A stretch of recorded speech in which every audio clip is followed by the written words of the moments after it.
Hey guys, what's up? And welcome back to my channel.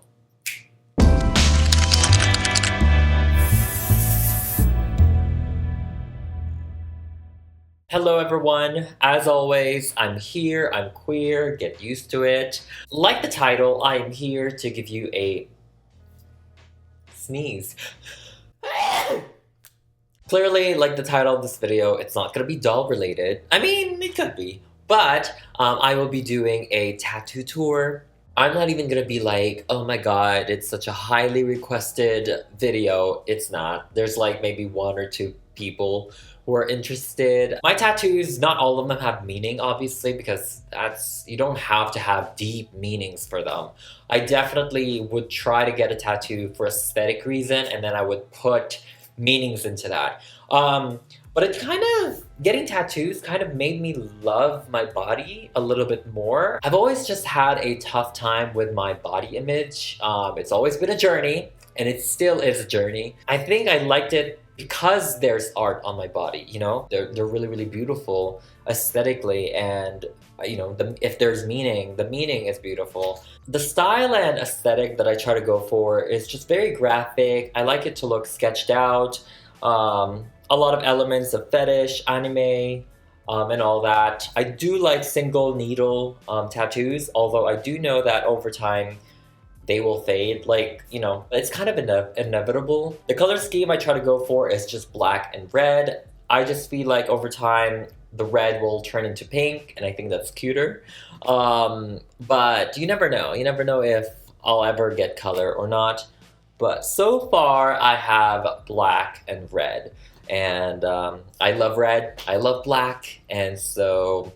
Okay, so the first one that I got, it's a Taurus symbol over here on my right arm, right or forearm, I think. It's Taurus for my grandmother. This was my very first tattoo, and I got it with my friends. One day we were just like, let's get tattoos, and let's get over it. Let's see how it feels. And we went to Coolsville Tattoos here in Vegas. It's in downtown. It's next to Buffalo Exchange, if you guys are familiar with downtown and the art district. It was like $20, I think, or $15 or something, plus tip. It's kind of faded now. The line work is not symmetrical at all. The circle is not perfect. But I do like it. It is for my grandmother because she's a Taurus. So I'm like, you know what? If I'm gonna get a tattoo, this could be my one and only tattoo. I want it to mean something. When I was getting it done, I was like, wow, this hurts a lot. It was just such a foreign feeling, and I'm not really into needles like that. Like, I'm not into pain. I feel like my pain tolerance is pretty bad. So yeah, I was just like, oh my god. This is taking forever. It literally maybe took like a minute. Maybe not even. And now look at us. Look at me now. My second tattoo, again, it had to have meaning because it's my second one. It's the grandmother memo. So it's this one right here. It's a voice memo of my grandmother. And before she left for the Philippines, I was like, can you record like, I love you, good night, or something? So this is a mixture of those two voice memos. It roughly just translates to I love you, good night. Actually, she said it very, very non-passionately. She was like, alright, I love you, good night. Good night, love you. Bwah. Love you. Bwah. That was kind of like the vibe. But I love it so much. Literally, the only thing recorded of hers, so it's very sentimental for me. This was made by Melissa Lotus, and I had it in red because this is where the red started. I was like, I want color. The third one is this one right here, so it kind of like mirrors together. This is where I started mirroring.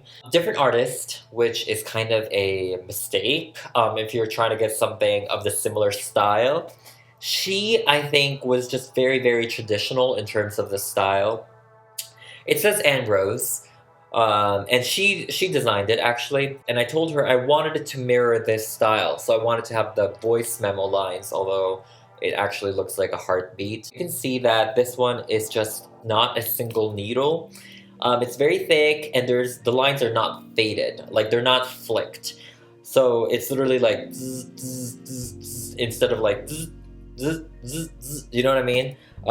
So Melissa really did a good job on this one because they're really like the lines are faded and they're pointy. That's kind of how I like it. I like my lines to be pointy. But like I said, I think because she was definitely a traditional type of artist, I don't mind it, but well, I mind it, but you know, I wish it was more pointy. The funny part is that it's Andros. Andros is a bake shop that my grandmother had. The mistake is, apparently, my aunt said it doesn't have an E in the Andros. So it's Andros. It's just A-N-R-O-S, not A-N-R-O-S-E. You know, it's... My grandmother loved roses. That was her favorite flower. And so... yeah, and rose. And this one was done in a studio here again in Vegas. I believe it's in Charleston, but it's by Bad Apple Tattoo. I forget the artist, but she was really, really nice and she was really, really friendly. And so yeah, if you guys are into like more traditional type of tattoo style, I would definitely recommend her. I just wish I remember her name. Next one, which now I'm kind of getting confused as to which one really is the next one, but I would just say it's the 6 faces that my sister drew. She kind of titled it, I feel like it's unofficial, but I don't know, Seis Cara, which I believe is 6 faces in Espanol. And so yeah, I really, really like it. It is a 1-stroke drawing. By 1 stroke, she did not lift the pen or pencil, whatever she was using, to draw this, and I thought that was really, really cool. The faces are just really, really nice. They're organic, abstract, and she's also a really, really good artist. And so yeah, her style is just really, really nice, and I love it so much. I kind of like how it looks like smoke from afar, but it's not. It is 6 faces. So this was done by Melissa Lotus again, and she did a really, really good job. Yeah, I like how it does that because you can kind of see it in more angles, like if it's down like that or if it's like that, you know. So the next one I would say is my knife tattoo. Now this one I saw originally on Instagram. I saw a flash book of their design. So the flash is created by Love Lost Tattoos, and they are from Austria. So I messaged them and I was like, hey, I saw this in a tattoo page and I tracked you down. Am I able to buy off the design so I can get it tattooed here in Las Vegas? And can I modify it a little bit? So I'll show a before and after, like I'll show the original flash that they did. And they just wanted a tip for it. So I was like, wow, that's really, really cool. Thank you. And there we go. We have it now. So I definitely just wanted to change the face to kind of match how I do my makeup. And I added red nails that's almond shaped. I thought that was really cool. And everything else stayed the same. So the knife and the pose, all of that was the same thing. So I just took it in Procreate and I added a different face on it. This was again tattooed by Melissa Lotus here in Vegas. This really has no meaning at first. I really just liked it. But when you think about it, not everyone can take the fabulousness and the extraness. Whenever I'm in drag, you always have to be constantly active, looking at your surroundings, just in case, you never know. And you feel it also, like you feel the stares, like if you're just like, even if they're behind you, you feel it. It's actually sharper than the knife when they look at you. But yeah, I like the knife motif with me staring at my reflection. And yeah, so the next one is a syringe. It's this one, and this one is by Micah. It's really, really nice. It's kind of like the sketched out patent style of syringe, so it has multiple lines as shading. So this is actually a matching tattoo with my friend. There is really no meaning. Me and my friend just got it because we thought it was really cool to have a syringe. For me, I added meaning to it though. So I'll touch up on that later. Another big piece is gonna be this one right here, also by Mike Ta. This is Sasuke and Naruto. This is definitely my headcanon. Like, I feel like this is how Naruto, the last movie, ended. Like, they should have just got together. And I've seen this image around online, and I tried to reverse search the image so I can see the original artist, but I could not find the original artist. If you guys know the artist, let me know down below. FYI, these two are not my favorite. Growing up, I watched Naruto for the first time. I was in the Philippines. And I was probably like, what, 8 or 9? You know that accidental kiss that they did in the classroom? I was like, it was like, boom. I was like, wow, I'm gay. So it was definitely like a gay awakening for me. It was a gay confirmation. If you guys watched Naruto, even before, I was like, they're gonna end up together. But I keep saying it as a joke, obviously. Everyone has their own, like, ships. And this is my ship. And I still think that they should have ended up together because they deserve each other. So it's very like, hey, I'm nerdy, I like anime, but I'm also gay. You know what I mean? It's really like obnoxious, and that's kind of why I like it. I was gonna have him add the curse, the Orochimaru curse, because I thought that was kind of cool for Sasuke.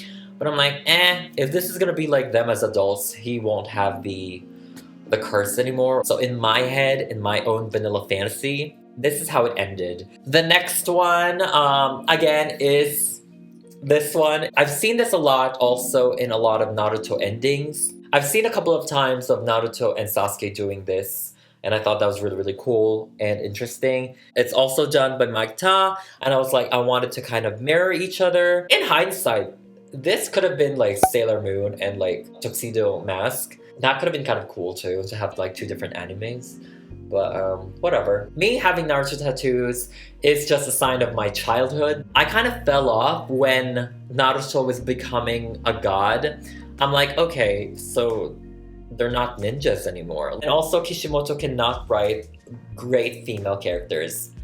Like, they have so much potential, and Kishimoto did not do anything with them. And that actually really irritates me, because I love Ino, I love Tenten, and I love Sakura by playing the video games. That's really how I grew to love Naruto as a franchise, not because of the anime, not because of Naruto himself becoming super powered. It's because I played the video games, and I would play as Ino, I would play as Tenten and Sakura, and I would just be like kicking ass, you know what I mean? Not Road to Boruto though, or whatever the hell for PS4, because okay, like they really said forget the other characters. Like, let's recycle the animations. Let's make Tenten even weaker. You know what I mean? I feel so bad. So I definitely need more anime tattoos because I mean, you know, why not? The next one is this fetish boots right here. It is a fetish ballet boots.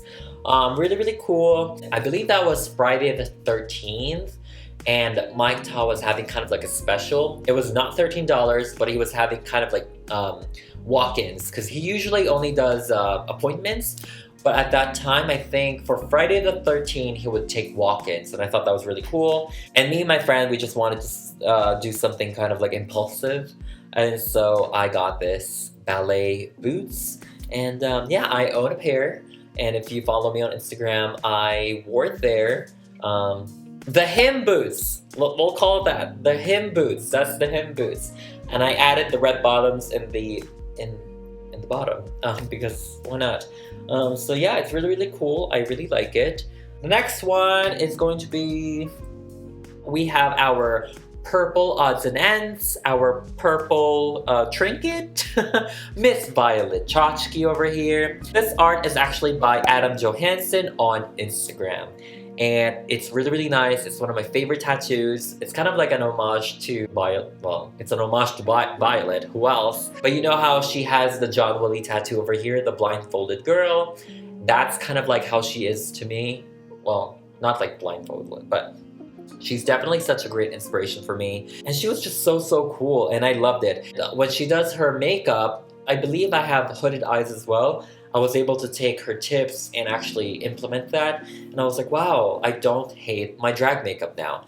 And so that's kind of why I wanted to get her. The only thing is I wish that the face itself actually had an outline, because as you can see, she's literally just like floating on my arm, which I don't mind. It's kind of hard to add more tattoos around her just because I'm like, it might look weird. But maybe with some, I don't know, maybe some spacing. We just need to space correctly. So me and my sister would have this like thing where whenever we meet each other, we would have tattoos together. So the tattoo shop we went to was the American Tradition in downtown Sacramento. This hurts so much. The artist that did it, it made me bleed so much. Like, all of this are scarred, and usually when it's scarred, that means they really went in there deep, and that she did. I mean, at that time, I was like freaking out because I was just bleeding nonstop. I was like, oh my god, and it was just wrapped in saran wrap, so it wasn't even like the sticker, the second skin. Maybe one day I would maybe try and figure out how to add the outline of her face just to maybe make it a little bit easier to add more tchotchkes around her. I had an idea of turning her into Koan as well from Sailor Moon. Like I would add the Black Moon and then give her like the poofs. But I don't know, I liked her like that though. The next one, let's see. Alright, let's just go back here. We're gonna go back to the syringe and the tooth. So I have a tooth over here. And this was another time. This was like months apart, but I got it also, me and my sister, we got it at the American Tradition in Sacramento downtown. This was probably like months apart, maybe like 4 months apart, whatever. I got the same exact artist, the one who did Miss Violette. And so here we are. But actually, I'm really, really happy about this tooth. I think I was just Googling like old school vintage tooth drawings, like, I don't know, from like medieval age or something. But it definitely has like that patent type of shading, just a lot of lines. That is my tooth, and that is the syringe coming together to create my teeth journey. If you've been here for a long time, you would know that I've had a teeth journey. I mean, you could definitely still watch like my old repaint materials video. I think my teeth was really, really messed up over there. But I was missing a teeth over here, and my just everything was just messed up. They were yellow, they were all crooked. I have fear of the dentist, I have fear of syringe, and so that just kind of represents my teeth journey. And the syringe made it more kind of like, yes, you know? Because I remember when I was a kid, that freaking syringe, I mean, I was a kid, but that freaking syringe digs deep in you. I'm like, oh my god, lidocaine does not help. So now I can look back at it, I'm like, here's my tooth that I've been missing. She's been there. And I think the last and final tattoo was the gloves. It's one of my favorite tattoos of all time. This was tattooed by June of Best Asian Tattoo. He had micro needles, but he does it one by one. Like every wrinkle is there, like every seam of the glove is there. Like I was so shook, and he's really, really good at micro needle and single needle type of tattoos. And I was just kind of like blown away. I was like, wow, I mean, that all that weight was just, it was worth it. And I love how the whip almost goes over here. I love kind of like that, I don't know, I like that placement. It's kind of fun, I don't know. I just really love it. It's that kind of like fetish bondage element, and it's really cool. So that's pretty much it for all of my tattoos so far. I have 11, I think. 1, 2, 3, 4, 5, 6, 7, 8, 9, 10, 11, 12. 12. Okay, I have 12 tattoos so far. Definitely want more. Like, I want a dedicated piece over here for my grandmother. Actually, I want dolls. I want like a Barbie type. So I may get like I don't know, I may get her face sometime. Or actually, if anything, I want to get Build Lily. So iconic. She has like a massive forehead and a beautiful ponytail. I want more anime and manga tattoos. I really definitely want Sailor Moon. I actually really want Luna. Like a realistic black cat with a moon. I thought that would be kind of cool. I want a Magic Knight Grey Earth tattoo, Fushigi Yugi tattoo. I don't know, so many anime tattoos. I even wanted a Fruits Basket tattoo, but I didn't know like which one. I may get the monkey because I'm Year of the Monkey. So, I don't know, never know. I want this as a tattoo. It was originally a painting made into a shirt, made into prints. This is by Amber Carr on Instagram. She is such a talented painter. I just love that she does powerful women, femme fatales, and they're just always so fierce. And this is definitely my favorite, the Red Devil with a heart cutout. Oh my god, I wanted to make a doll of this. It's just my favorite. I can probably put her somewhere. I don't know. Somewhere. But she's so beautiful and you guys should definitely check her out. And I think that's pretty much it. That's all of my tattoos. All 12 of them. And like I said, I want more. You guys should suggest me tattoos that I should get in terms of like style or like anime characters or I don't know, something really fun. Like I said, I like it very graphic, drag, extra, nerdy, you know, I don't know. I want more. I just want more. And that's pretty much it for now. Thank you guys so much, and I'll see you on the next one. Bye!